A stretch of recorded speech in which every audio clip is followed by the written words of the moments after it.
Welcome to The World Today. I'm Waqas Majeed Khan.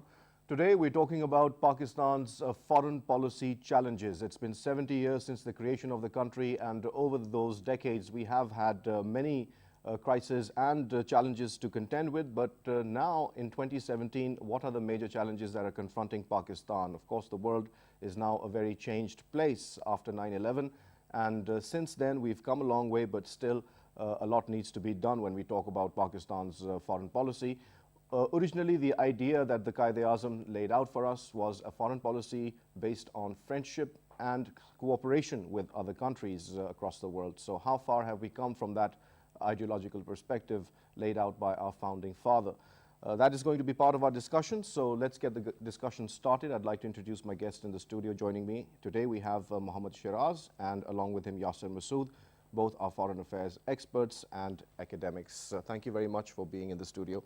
Shiraz, I'd like to start with you, and in your opinion, after 70 years have passed of our creation, what are the challenges that you foresee coming up ahead? There are two different types of challenges, I would say. First of all, the image itself. We are trying to shift our image from a security state to more of an economic state, in other words. So first thing first, and then on the other side, we are trying to make sure that all the internal instability should be taken care of when we enter the next decade. So these are two very important things. Then again, internal stability, internal cohesion, national unity. So all these things joined together, and then on top of that, the 21st century in a way has changed the politics itself now, because now it's the difference between domestic politics and its influence and impact on the international politics and the other way around are very important. The relationship has become very complex, in other words. So it's very important that both the things are taken at the same time with the same kind of commitment, because that is very important in the upcoming years, I would say. So whether it's the image of the country or the economy or political instability, I would say that it's going to be the inside-out effect rather than the outside-in effect, because now it has over the period of time changed, especially after the introduction of nuclear weapons itself. The power politics itself has been shaped. So Pakistan has to definitely walk a tightrope, I would say, but rather on the other side, Pakistan also need to keep a very delicate balance when it comes to especially China and the United States of America as well. So that is all these issues and all these you can say points are very important when it comes to foreign policy relations of Pakistan. All right, and Yasir, in your opinion, what are the most important challenges that we confront at the moment? Thank you very much, Waqas.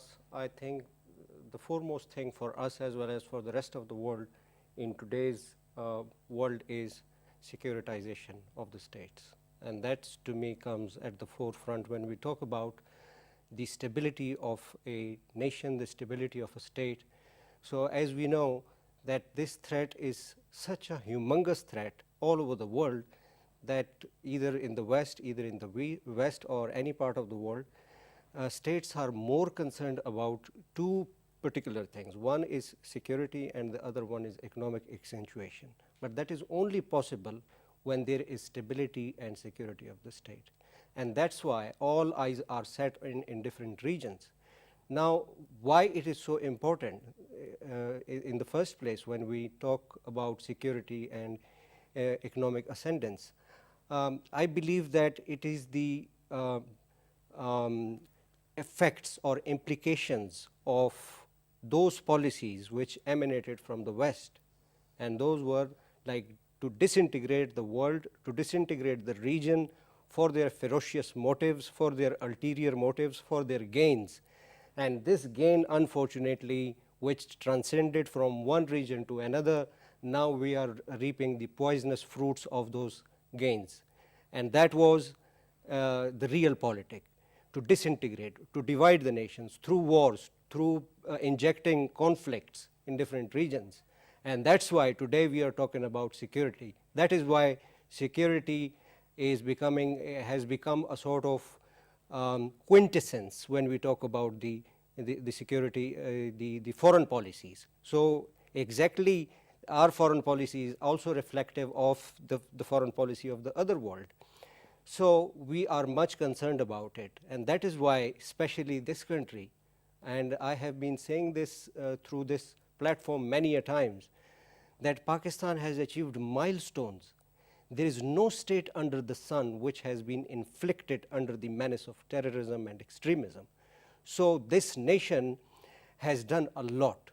This nation is exemplary now, and our anti-terrorism operatives is like an epitome for the rest of the world to follow, that how we, it is beyond us now. We came out of all those threats. And the problem is for our foreign policy at the moment that in spite of so many sacrifices, we are being labeled and we are being tagged as we have sanctuaries, as we are harboring terrorism or extremism in this country. So that basically points to a massive image problem, which Shiraz also pointed out. Shiraz, what is it that Pakistan needs to do to rectify the image that it has now sort of generated in the world as that of a state that is accused of sponsoring terror or having sanctuaries, as the US president also said, and there are others in the region or across the world who also view Pakistan through the prism of terrorism. How can Pakistan work towards countering this narrative of labeling Pakistan as a terrorist state or a dangerous country, as has been labeled in the past? Right. Although when people do visit Pakistan, they have a completely different perception of how things are over here, and then they do talk about that as well. But overall, the image problem still haunts us. So what can we do to improve our image in the world? I would say, as you have mentioned, that whenever people come visit, the higher officials of any Western state come over to Pakistan, they appreciate Pakistan's effort vis-a-vis the war on terror and the kind of sacrifice and commitment Pakistan has shown. Then again, if we cannot see what I was trying to mention earlier, we cannot see every issue with one prism. It needs to be multiple, at multi-level. So if you see this time around why US President Trump was so eager to blame Pakistan, he was trying to strike three things with one statement: Indian alliance, Pakistan and China. So we have to keep an open general view about how things are operating right now, because there is a competition, a very different kind of competition taking place between China and United States of America. And at this time, the only ally that they have, the strong ally they have in the region, is India. So they are trying to make sure that with one policy, they can be able to take care of many multiple issues as well at the same time. So as far as Pakistan is concerned, I would say Pakistan, the tangible efforts, Pakistan has made a lot of them. Now we have to move our focus from tangible, while keeping the concentration as well, towards the intangible things as on the other side. We have to introduce efforts such as a curriculum. We have to initiate seminars, and we have to target the narrative. Now we have to change our national heroes, because it's the war of survival, I would say. In the 21st century, as mentioned earlier, the war has changed altogether. It has evolved to something which we are facing right now. It's a war. So in order to win that war, we have to change our national heroes. We have to stop dignifying or glorifying the gun. We have to make sure now the pen is being glorified. The teachers are being brought in front. So it's very important that we change our national heroes if we want to change the narrative, if we want to win the war. One example I would like to share over here is the common thing which I've observed in our society is that whenever we are discouraged or embarrassed or in some conflict with somebody, we end up resolving that conflict through violent means, instead of trying to evolve ourselves into something more academically, or in other words, as a better human being, to give back a message to counter our fears or our conflict. We end up using the violent means. So we have to target that. We have to change that. Once we change that, Pakistan, nobody can challenge Pakistan. Only thing that can challenge Pakistan is Pakistan itself. Oh, that's a very interesting thought. Yasir, moving on, there is an issue with the terrorism which has come to define our age, and the entire century is being defined by this term terrorism, but this term is also misused by states. For example, when we talk about our foreign policy when it comes to the issue of Kashmir, which is a long-standing core issue of Pakistan with India. India tends to label that problem, that indigenous movement by the Kashmiris, into the bracket of terrorism. So how can Pakistan also try to change that narrative when it comes to the Indians using terrorism to brandish or to brand the Kashmiri struggle as terrorism? What can Pakistan do to counter that narrative? Yes, it's a very important point and a very important question. And I think so we must accept that we have been docile so far as we are unable to spread this narrative to the whole world. And we need to tell them, now what are the ways and means, where do we lack, where are the loopholes, where we need to bridge these gaps. And that's where it is very important, not only for the foreign policy makers. It is actually, as you just mentioned, that we are up against a war, but this is a different kind of war, as just my colleague just mentioned. It is a war of economic war. Now, everything in the whole world, this economic war is seen through the prism of different angles. Now, as far as our narrative is concerned, I think so our institutions need to work hard. There has to have a harmony in our institutions. And then it's not only now you see this, when we talk about a narrative, is not only the sole responsibility of the policy makers. Narrative should start from scratch. And when we say that it should start from basics, we really mean by what is our curriculum and what is the understanding of the people, of the general masses, how they are going to prioritize their different issues. We are miles away. Sometimes our common people, they are miles away from the grim realities of the state making policies, that what is actually happening. And that is why it's very important for every person, for every individual to know that what is our national narrative.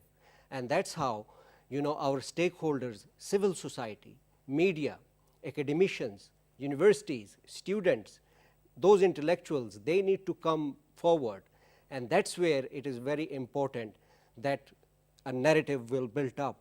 That narrative will naturally be the priority of our policy makers.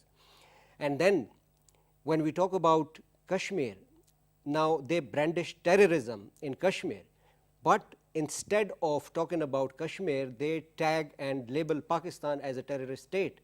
And then their so-called allies of India, whose interest is with India today, it can be, things can be changed in international relations.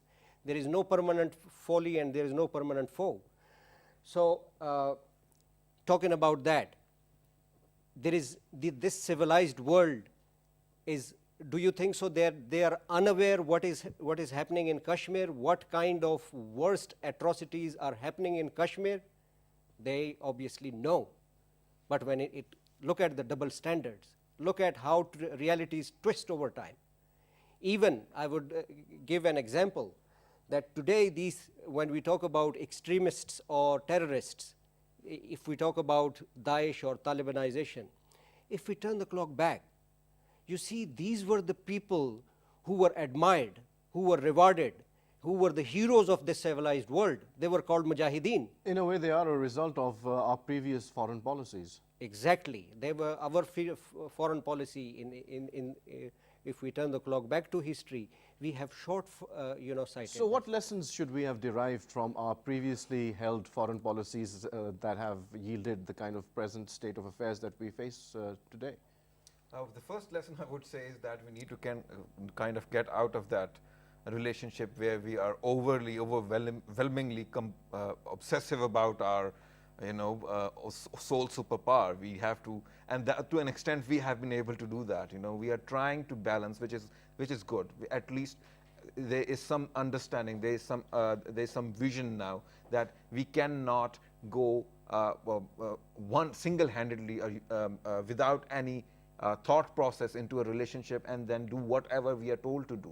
So that is very important, I would say. If we need to think that what is important, we need to balance out things by other means as well. Now that we have, as the world is moving from unipolarity to somewhat multipolarity. Now we have that chance, but we have to make sure that we take most advantage from that, because we cannot leave one ally on the expense of another ally. So we have to make sure that we have to keep in mind Chinese significance for Pakistan. But that's not always possible, Shiraz, because when we see that case in point is the Middle East, where Pakistan has tried to be a mediator when it comes to the problems between the Middle East countries and Qatar, for example. Pakistan has not been able to really play a role, because Pakistan feels that it is sandwiched between two different brothers, and Pakistan would like to be a brother to both countries. Then again, that is an option. We have to come back into internal issues. The institutional imbalance of power which already exists in Pakistan does not let us play an important role when it comes to external affairs or external brotherly affairs. That's a very interesting point. We'll come to that, where the internal or domestic problems that Pakistan has to face also have a very adverse effect on Pakistan's foreign policy. But my next question is about when we talk about Pakistan's efforts in fighting terror, we see that the world at large does not acknowledge Pakistan's sacrifices, or there's very in passing lip service to, yes, the great sacrifices have been rendered, but the perception, it still continues that Pakistan is actually part of the problem, not really a solution to it. So how can we actually change this perception when Pakistan has been fighting a domestic war of clearing these so-called sanctuaries out of our territory, and we have been successful to a large extent, but still that perception carries on. How can we deal with that? Yasir, if you have any ideas? Yes, I think so. In spite of doing this much, like since we still have to hear do more. Yes, I think so. This do more mantra is a sort of a hackneyed term for us now. It's for the rest to do more now. It's the time for the rest to do more, because we have done our bit. We have done a lot. And then, I mean, I personally feel tormented inside out when we hear that in spite of so much sacrifices, and then we are being labeled to do more, then we are being tagged as a terrorist state, or we are harboring terrorism.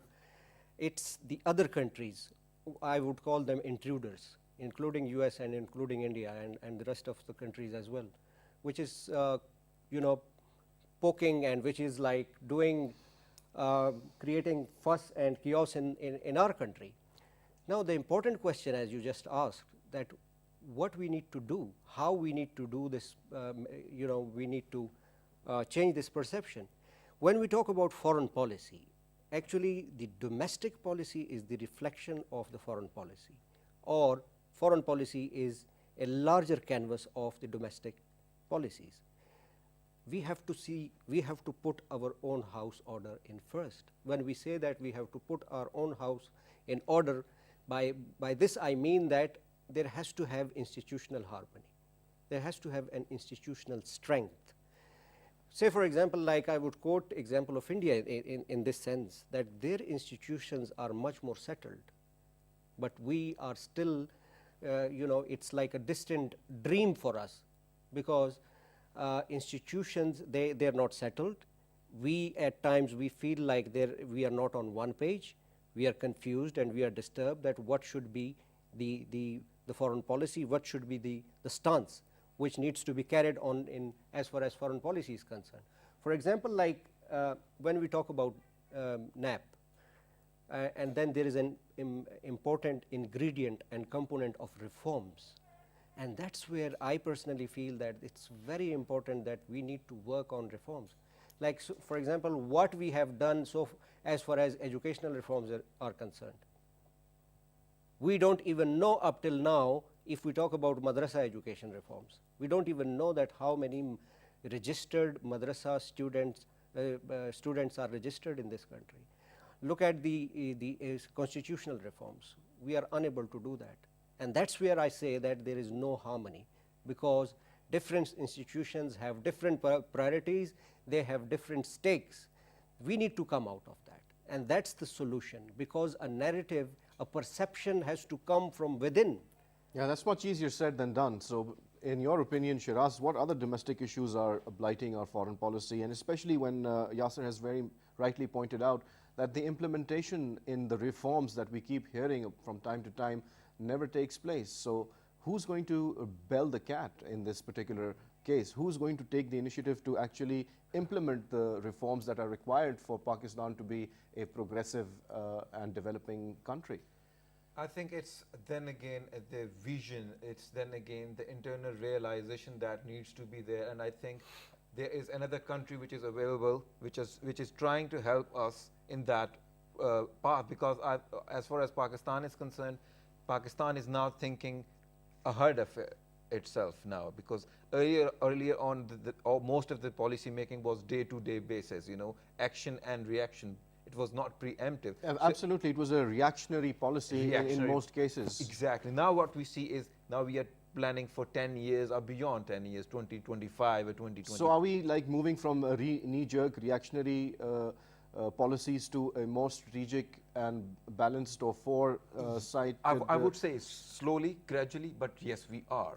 Because otherwise, Pakistan would have been the country which would have taken a very difficult situation or a difficult option of jumping into Middle East, but Pakistan did not. So it means that there is some kind of a realization, there is some kind of a vision that Pakistan has it for its own self, because that's what it sees. It sees itself in the upcoming years as an image transforming from a security state to a more economically vibrant state, and that a vibrant state that will help integrate the region as well. So when I say that, I think there is a realization. As far as the image is concerned, then again it's going to be a multiple effort at multiple levels.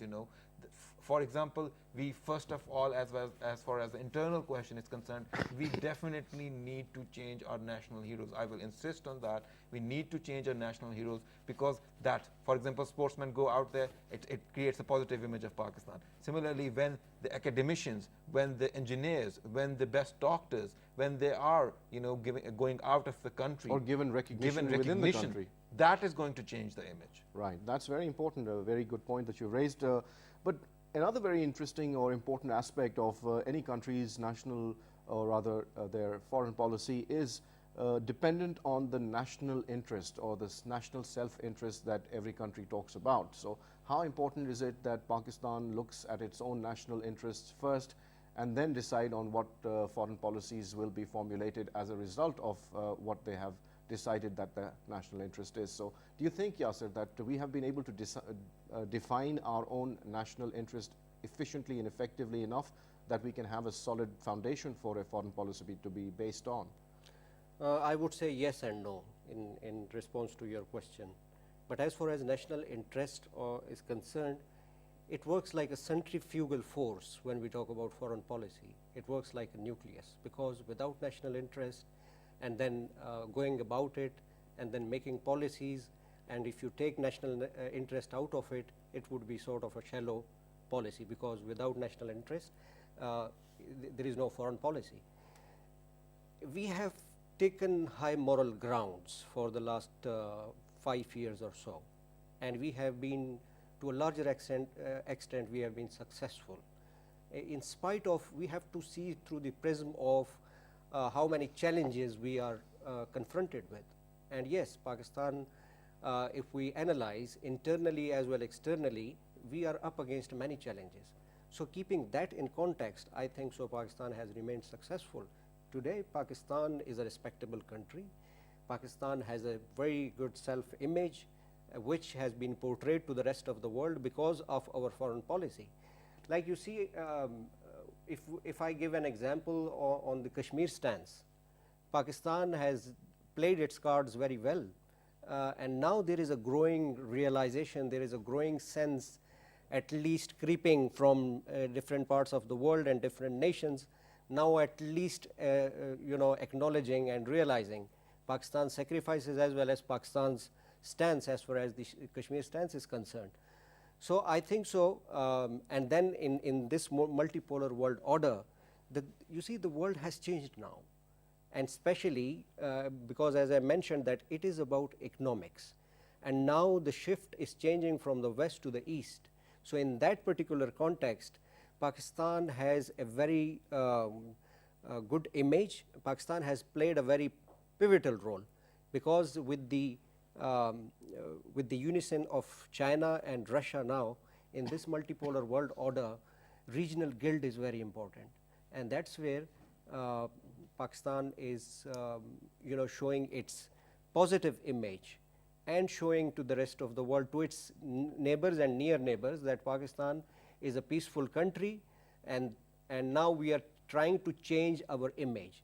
We have to work on softer things where these can be work as an ambassadors, like sports and culture, people to people contact. Media should play a very important role.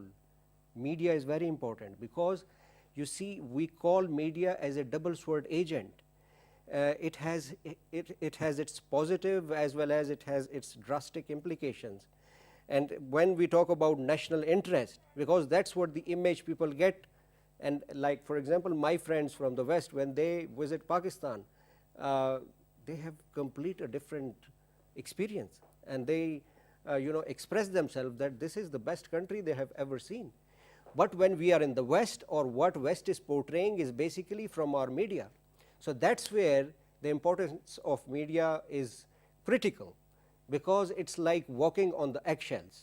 And that's where media, whether it's electronic media or print media, they have to be very sensitive about about the self-image, about the narrative.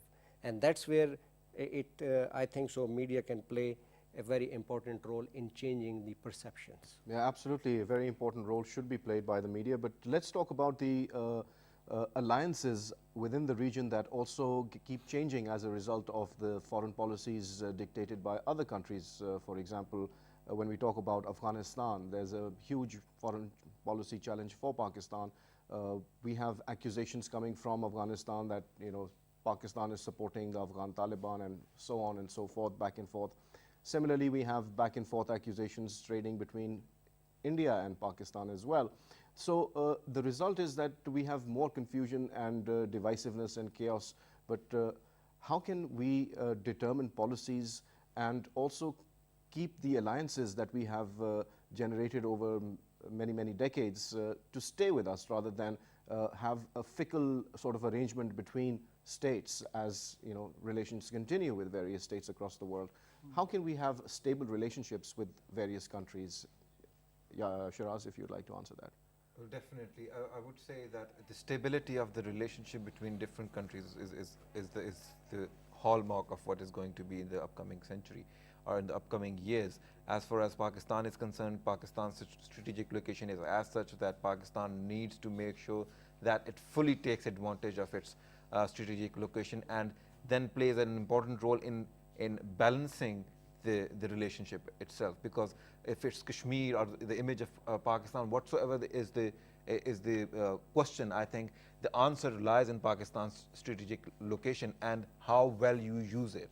Because as far as Kashmir is concerned, Kashmir is not just between Pakistan and India. There are other actors which are directly related, because Kashmir has a border with China. Kashmir is very important strategically when it comes to Central Asian states as well. So we have to make sure that we exploit that strategic significance of the region. So it's very important that all those things should be kept in mind. And as far as the changing dynamics of the international global politics is concerned, and Pakistan's role matters, I would say Pakistan has been a term used as consequential state.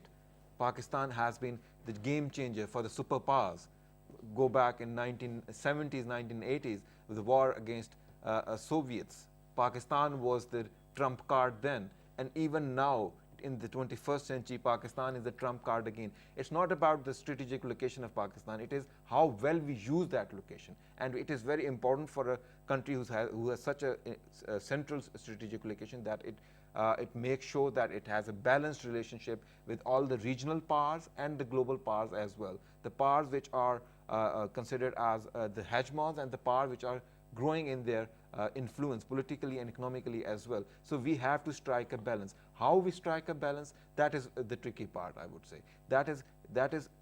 Then again, that will come back to the inner politics. We have to show from inside, because we have shown China by our efforts against terrorism, by our efforts in favor of political stability, a political process, that we can do this. We can be the jugular vein of the economic jugular vein of the region. So now China has taken interest in Pakistan because friendship apart, as mentioned earlier, international relations is all about interest.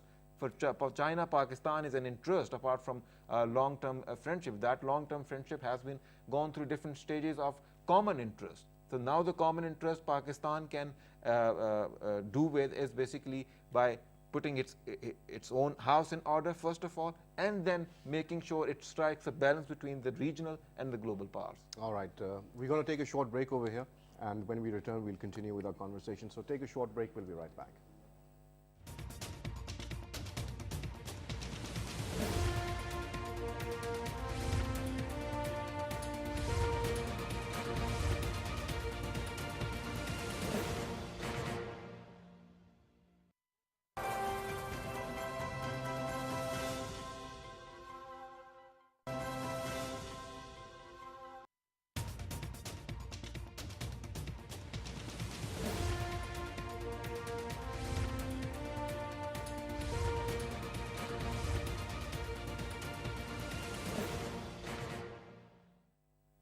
Welcome back. We're talking about the foreign policy challenges confronting Pakistan in 2017 and beyond. So let's get the conversation started again. Shiraz, we were talking about the alliances that various countries have with each other, and as a result of national interest, those alliances keep changing with time. So we're witnessing the same kind of change taking place within our region. In your opinion, do you think that the changes that are occurring are leading towards a more peaceful and stable region, or is it going to have future, situations created for conflict and more instability in the wider region, that is Pakistan and Afghanistan and beyond? I think it's going to be a different world as we have seen in the past, like the first 20th century, the First World War, the Second World War. I don't see any transfer or transition of power in a very violent way, because we have an example of when world was from bipolarity transferred to unipolarity, though such catastrophic event was there, it was very peaceful transition, I would say. And then again in this century, we have seen that now it's even both the powers, China and the sole superpower, the United States of America, they are collaborating with each other. They are in some kind of a alliance of inconvenience, if we may say. So there is a convenience and inconvenience at the same time. So I don't think that it's going to be a very catastrophic event where it's going to affect lives directly, indirectly, structurally. So you think that the economics is going to be a major factor that's going to be determining foreign policies for many countries for times to come? So Yasir, in your opinion, when we talk about the economic aspect of determining foreign policy, what needs to be done for Pakistan? We do know that we have CPEC in the region, but there has to be something beyond just the CPEC. There has to be a lot more effort to raise Pakistan's industrial base, maybe also to work towards making Pakistan economically sound by increasing exports and so on and so forth. But we don't see those things happening on the ground. We do talk about it in terms of ideas, but when it's practicality, we are far away from that. Well, at least CPEC is a blessing as far as Pakistan economics is concerned, because you see we were underdogs as far as in the region is concerned, and there was no country in the world which was interested to invest in Pakistan. So at least something is in hand, and now it is for us to multiply, and it is for us to get maximum benefit out of CPEC. And CPEC is not only economic project. CPEC is going to have multifolded benefits, and that's where we can start something from scratch. For example, as far as industrialization is concerned, different regions in different countries now at least looking with an eye that they want to invest in Pakistan, and that's where we can improve our exports. With the improvement in our exports, we will have strengthened economy. But we need to go beyond that, as you just mentioned, and that is we have to have better understanding of today's world politics. We have to have better relations. For example, because of CPAC, at least the whole Central Asia is now cozying up towards Pakistan. We have seen that Russia is getting closer towards Pakistan, and we have better relations with Russia. So now, yes, it's important that economics is the fulcrum of the foreign policy of in today's world, and we need to understand that. And that is only possible when we have serenity and security in the state.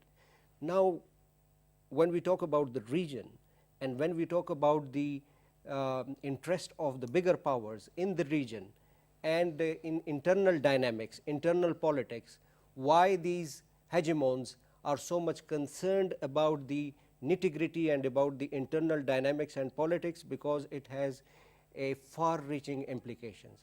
For example, if there is unrest in one dominion, in one state, it will reflect in the whole region.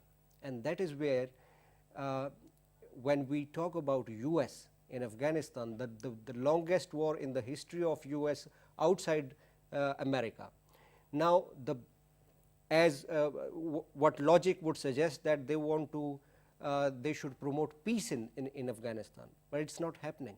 Why it is not happening? Because unrest, chaos in Afghanistan would create unrest and chaos in the whole region.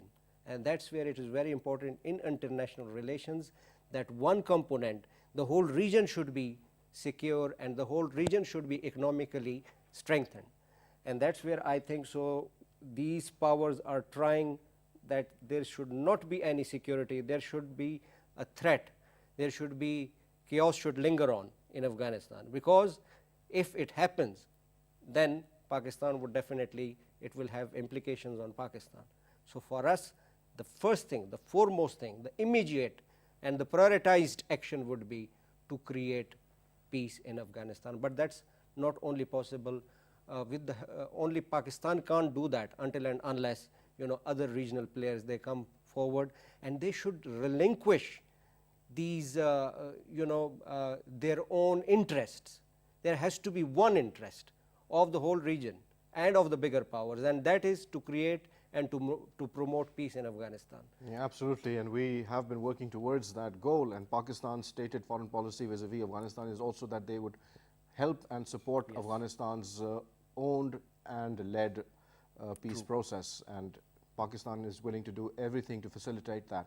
Unfortunately, we don't see the same kind of reciprocity of stated goals from our regional neighbors. Security and economics are, as we mentioned, very important factors in determining foreign policy, but what are the factors that lead to the unrest in our own region, whether it is Afghanistan or whether it is Pakistan or even beyond in India? We still see that there are vast regions in these countries which are not happy or have large populations which are a result of unrest. So what are the policies that have created situations or factors that cause unrest in the first place? So how can we deal with those issues? Shiraz, would you like to answer that? Yes, we have, then again, we have to move from hardcore issues to soft issues, because that's where comes the human security. And governance. In governance, human security, political security, basic rights and justice and all those things, So human security is the center of it, because that's the only way we can move towards a more viable, a more economically integrated region. So that's the attention of these powers, in regional powers, should be towards eliminating poverty, towards eliminating lack of education, towards eliminating not having the basic rights, the drinkable water. So I would say, then again, giving the right representation as well. The political process itself needs to mature, because the political process is yet to mature itself into something where we can say that, okay, fine, we are now moving in a direction where we see our region as something compared to the European region. So we need to mature all these things. We have to move away from our positions and look towards the interests. That's what's not happening in this region at the moment, because but efforts are being made now. And that's why United States of America is sitting right in the center in Afghanistan to make sure that they are preoccupied by Afghanistan, the regional powers, and then they keep on exploiting India's position as well. And India, by siding by United States of America, I don't think so it's helping its cause as the regional cause as well. So in the longer run, it's going to be the regional powers, it's going to be the region which has to look inside for the resolution of its problems, and which has to look inside to balance outside. Right. So that needs to be kept in mind. India at the moment is trying to make an effort, but eventually down the line, I see that India will also join the effort, and it's going to be a complex and a difficult journey, but that's the only journey towards prosperity. Well, that's the inevitable solution that we can all move towards. Even US is frustrated vis-a-vis China because they don't know what to do about it, because China is not making any aggressive moves.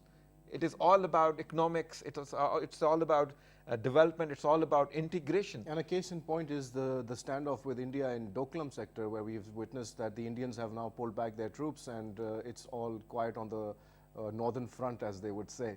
Well, moving forward, you spoke about the amount of effort that needs to go into improving Pakistan's educational standards, and also the other human indexes that determine how progressed a society is. So that is also going to determine our foreign policy trajectory in the future.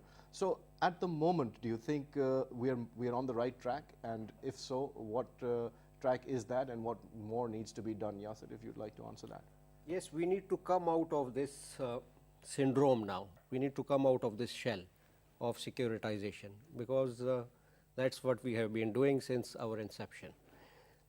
Obviously, it's very important, but at the same time, we need to work on poverty, on social fragmentation, on different ills which are prevalent in societies, and that can be done through education system, through educational reforms. And then yet again the question arises that who is going to do that? But we have to start from somewhere, and that's somewhere is very important. There are many other factors, and those factors are like in society there are different sects. We are unfortunately still we are divided in different ideological fault lines. Yes. And that's where the problem is. So we need to start at the grassroots of trying to have a more inclusive society, and a society that is much more tolerant towards others within the framework of a Pakistani identity. Yes, so and I would like to at that, sir. Yes. Thank you so much for taking out the time and being on the show. Shiraz and Yasir, thank you once again.